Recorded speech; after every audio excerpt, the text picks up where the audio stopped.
Guarantee ಸಮಾವೇಶಕ್ಕೆ ಸರ್ಕಾರ ವಸೂಲಿ ಮಾಡಿದೆ ಎಂದು ಸರ್ಕಾರದ ವಿರುದ್ಧ ಸಂಸದ ಪ್ರಜ್ವಲ್ ರೇವಣ್ಣ ಗಂಭೀರ ಆರೋಪ ಮಾಡಿದ್ದಾರೆ. ಹೊಳೆ ನರಸೀಪುರದ ಮಾವಿನಕೆರೆಯಲ್ಲಿ ಮಾತನಾಡಿದ ಪ್ರಜ್ವಲ್ ರೇವಣ್ಣ, ಮಾರ್ಚ್ 1ರಂದು ಸಿಎಂ ನೇತೃತ್ವದಲ್ಲಿ ನಡೆದಂತಹ ಗ್ಯಾರಂಟಿ ಯೋಜನೆಗಳ ಫಲಾನುಭವಿಗಳ ಸಮಾವೇಶಕ್ಕೆ ಖಾಸಗಿಯಾಗಿ ಕೋಟಿ ವಸೂಲಿಯನ್ನ ಮಾಡಿದ್ದಾರೆ ಅಂತ ಆರೋಪಿಸಿದ್ದಾರೆ. ಈ ಸಮಾವೇಶಕ್ಕೆ 3-4 ಕೋಟಿ ಖರ್ಚಾಗಿದೆ. ಇದಕ್ಕೆ ಕ್ರಷರ್, ಕ್ವಾರಿಗಳು ಮತ್ತು ಕೆಲ ಅಧಿಕಾರಿಗಳಿಂದ ಸುಮಾರು 4 ಕೋಟಿ ವಸೂಲಿ ಮಾಡಿದ್ದಾರೆ ಅಂತ ಗುಡುಗಿದ್ದಾರೆ. ಅದು ಬರ್ತಾ ಇರ್ತಾರೆ, ಅದಕ್ಕೆಲ್ಲ ನಾವು ತಪ್ಪು ತಿಳಿಯೋಕ್ಕಾಗತ್ತಾ? ಈಗ ಸರ್ಕಾರಿ ಕಾರ್ಯಕ್ರಮ ಅಂತ ಮಾಡಿದ್ದಾರೆ. ಈಗ ನೋಡ್ತಾ ಇರ್ಬೋದು ನೀವು, ನಾನು ಅವತ್ತು ಹೇಳಿದ್ದೆ ಸುಮಾರು 3-4 ಕೋಟಿ ವೆಚ್ಚ ಆಗುತ್ತೆ, ಎಲ್ಲಿಂದ ತರ್ತಾರೆ ಅಂತ. ನಮಗೆ ಒಂದು ಭಾವನೆ, ಇವರೆಲ್ಲ ಏನಾದ್ರು ಚರ್ಚೆ ಮಾಡಲಿ, ಸತ್ಯಾಂಶಗಳನ್ನ ಆಚೆ ಇಡಬೇಕಲ್ಲ.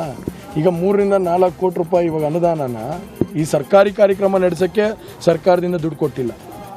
ಹಲವಾರು ಕ್ರಷರ್ಗಳಿಂದ, ಕ್ವಾರಿಗಳಿಂದ, ಸಂಬಂಧಪಟ್ಟಂಥ ಈ ನಮ್ಮ ಯಾರು ಅಧಿಕಾರಿಗಳಿಂದ ಎಲ್ಲ ವಸೂಲಿ ಮಾಡಿ ಇವತ್ತು ಈ ಕಾರ್ಯಕ್ರಮನ ಮಾಡಿದ್ದಾರೆ. ಸುಮಾರು 4 ಕೋಟಿ ವಸೂಲಿ ಆಗಿದೆ.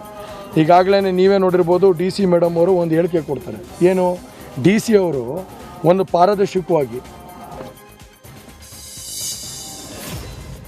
ಲೋಕಸಭೆ ಚುನಾವಣೆ ಹಿನ್ನೆಲೆ ರಾಜ್ಯ ಬಿಜೆಪಿ ಕಚೇರಿಯಲ್ಲಿ ಕೋರ್ ಕಮಿಟಿ ಸಭೆ ನಡೆಸಲಾಯಿತು. B Y Vijayendra, R Ashok, C T Ravi, Ashwath Narayan ಸೇರಿದಂತೆ ಹಲವು ನಾಯಕರು ಭಾಗಿಯಾಗಿದ್ದರು. ಅಭ್ಯರ್ಥಿಗಳ ಆಯ್ಕೆ ಸಂಬಂಧ ಮಹತ್ವದ ಚರ್ಚೆ ನಡೆಸಲಾಯಿತು. ಪ್ರತಿ ಕ್ಷೇತ್ರದಿಂದ 3-5 ಹೆಸರುಗಳನ್ನು ವರಿಷ್ಠರಿಗೆ ಕಳಿಸೋದಕ್ಕೆ ನಿರ್ಧಾರವನ್ನು ಮಾಡಲಾಗಿದೆ. ಹಾಲಿ ಸಂಸದರ ಹೆಸರಿನ ಜೊತೆಗೆ ಪ್ರಬಲ 4 ಆಕಾಂಕ್ಷಿಗಳ ಪಟ್ಟಿ ಕಳಿಸೋದಕ್ಕೆ ತೀರ್ಮಾನಿಸಲಾಗಿದೆ. ಇನ್ನು ಕೋರ್ ಕಮಿಟಿ ಸಭೆ ಬಳಿಕ ಮಾತನಾಡಿದ ಬಿವೈ ವಿಜಯೇಂದ್ರ, ಎಲ್ಲಾ ಲೋಕಸಭಾ ಕ್ಷೇತ್ರಗಳಿಗೆ 2 ವೀಕ್ಷಕರನ್ನ ಕಳುಹಿಸಿದ್ದೇವೆ. ಅವರು ಕೊಟ್ಟಿರುವಂತಹ ಹೆಸರುಗಳ ಬಗ್ಗೆ ಸಭೆಯಲ್ಲಿ ಚರ್ಚೆಯನ್ನ ಮಾಡಿದ್ದೇವೆ ಅಂತ ತಿಳಿಸಿದ್ರು. ಚರ್ಚೆ ಆಗಿರುವ ಎಲ್ಲಾ ಹೆಸರುಗಳನ್ನ ವರಿಷ್ಠರಿಗೆ ಕಳುಹಿಸಿಕೊಡ್ತೇವೆ. ಹಾಲಿ ಸಂಸದರ ಹೆಸರುಗಳನ್ನು ಕಳುಹಿಸಲಾಗುತ್ತೆ ಅಂತ ಹೇಳಿದರು. ಅಲ್ಲಿ ತೆರಳಿದಂಥ ವೀಕ್ಷಕರು ಅಲ್ಲಿ ಆ ಲೋಕಸಭಾ ಕ್ಷೇತ್ರಗಳಲ್ಲಿ ಅಭಿಪ್ರಾಯನ ಸಂಗ್ರಹ ಮಾಡಿ ಕೆಲವು ಹೆಸರುಗಳನ್ನು, ಅಲ್ಲಿ ಬಂದಿದ್ದಂಥ ಹೆಸರುಗಳನ್ನು ಈ ಸಭೆ ಮುಂದೆ ನಾವೆಲ್ಲರೂ ಕೂಡ ಇಟ್ಟಿದ್ದೇವೆ. ಎಲ್ಲ ಕ್ಷೇತ್ರಗಳ ಬಗ್ಗೆ, ನಮ್ಮ ಮುಂದೆ ಇರ್ತಕ್ಕಂಥ ಅಭ್ಯರ್ಥಿಗಳ ಬಗ್ಗೆ ಸಾಕಷ್ಟು ಚರ್ಚೆಲಾಗಿರ್ತಕ್ಕಂಥ ಎಲ್ಲ ಹೆಸರುಗಳನ್ನು ನಾವು ನಮ್ಮ ದೆಹಲಿ ವರಿಷ್ಠರಿಗೆ ಕಳಿಸ್ಕೊಡ್ಬೇಕು ಅಂತೇಳಿ ಈಗಾಗಲೇ ತೀರ್ಮಾನ ಆಗಿದೆ. ಭಾಳ ಸಂತೋಷದ ವಿಚಾರ ಅಂತ ಹೇಳಿದ್ರೆ, ಇಂದಿನ ಸಭೆಯಲ್ಲಿ ಮಾನ್ಯ ಶ್ರೀ BS ಯಡಿಯೂರಪ್ಪನವರು ಮತ್ತು ಎಲ್ಲ ನಮ್ಮ ಹಿರಿಯ ಮುಖಂಡರುಗಳು ಇವತ್ತು ರಾಜ್ಯದಲ್ಲಿ ಒಂದು ಉತ್ತಮ ವಾತಾವರಣ ಇದೆ.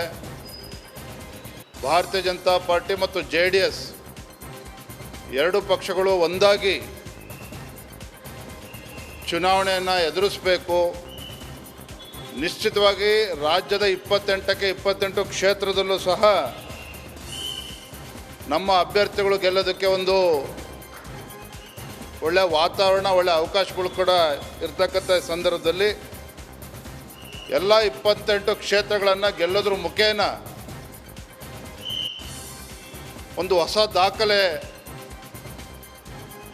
ನಿರ್ಮಾಣ ಆಗಬೇಕು ಅಂಥೇಳಿ ಇದೆಲ್ಲ ಪಕ್ಷದ ಹಿರಿಯರ ನೇತೃತ್ವದಲ್ಲಿ ತೀರ್ಮಾನ ಆಗಿರ್ತಕ್ಕಂಥದ್ದು. ಬರುವಂಥ ದಿನಗಳಲ್ಲಿ ಯಾವ ಹೆಸರುಗಳು ನಮ್ಮ ಎಲೆಕ್ಷನ್ ಕಮಿಟಿಯಲ್ಲಿ ಚರ್ಚೆ ಆಗಿದೆ ಎಲ್ಲವನ್ನು ಕೂಡ ನಮ್ಮ ದೆಹಲಿಯ ವರಿಷ್ಠರಿಗೆ, ನಮ್ಮ ರಾಷ್ಟ್ರೀಯ ಅಧ್ಯಕ್ಷರಿಗೆ ಮುಂದಿನ 2-3 ದಿನದಲ್ಲಿ ನಾವು ಕಳಿಸ್ಕೊಡ್ತೇವೆ. ಲೋಕಸಭೆ ಚುನಾವಣೆಗೆ ತಯಾರಿ ಹಿನ್ನೆಲೆ ಬಿಜೆಪಿ ರಾಷ್ಟ್ರೀಯ ಅಧ್ಯಕ್ಷ JP ನಡ್ಡಾ 2 ದಿನಗಳ ಕಾಲ ರಾಜ್ಯದಲ್ಲಿ ಪ್ರವಾಸವನ್ನು ಕೈಗೊಂಡಿದ್ದಾರೆ. ಇವತ್ತು ಬೆಳಗಾವಿಗೆ JP ನಡ್ಡಾ ಆಗಮಿಸಲಿದ್ದು, ಬೆಳಗಾವಿ ಕ್ಲಸ್ಟರ್ನ ಲೋಕಸಭಾ ಕ್ಷೇತ್ರಗಳ ಚುನಾವಣೆಯ ಸಿದ್ಧತೆಯ ಸಭೆಗಳು ಹಾಗೂ ಕಾರ್ಯಕರ್ತರ ಸಮಾವೇಶದಲ್ಲಿ JP ನಡ್ಡಾ ಭಾಗವಹಿಸಲಿದ್ದಾರೆ. ಇಂದು ವಿಜಯನಗರದ ಕೊಟ್ಟೂರು ಪಟ್ಟಣದಲ್ಲಿ ಐತಿಹಾಸಿಕ ಶ್ರೀ ಗುರು ಕೊಟ್ಟೂರೇಶ್ವರನ ರಥೋತ್ಸವ ನಡೆಯಲಿದೆ. ರಥೋತ್ಸವಕ್ಕೆ ಪಾದಯಾತ್ರೆ ಮೂಲಕ ಸಹಸ್ರಾರು ಭಕ್ತರು ಆಗಮಿಸ್ತಾ ಇದ್ದಾರೆ. ವಿಜಯನಗರದ DC ದಿವಾಕರ್ ಪಾದಯಾತ್ರೆ ಮೂಲಕ ಕೊಟ್ಟೂರು ಪಟ್ಟಣಕ್ಕೆ ಆಗಮಿಸಲಿದ್ದಾರೆ. ಹೊಸಪೇಟೆಯ ಸದ್ಯ ಐತಿಹಾಸಿಕ ಶ್ರೀ ಗುರು ಕೊಟ್ಟೂರು ಬಸವೇಶ್ವರ ರಥೋತ್ಸವವನ್ನು ಕಣ್ತುಂಬಿಕೊಳ್ಳುವುದಕ್ಕೆ ಭಕ್ತರ ದಂಡೆ ಹರಿದು ಬರ್ತಾ ಇದೆ. ಸ್ವಚ್ಛತೆಯನ್ನು ಕಾಪಾಡಬೇಕೆಂದು ಕೋರಲಾಗಿದೆ.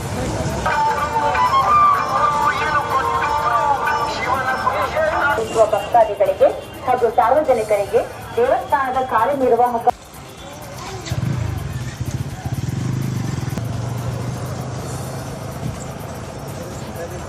ಆ ನಂಬರ್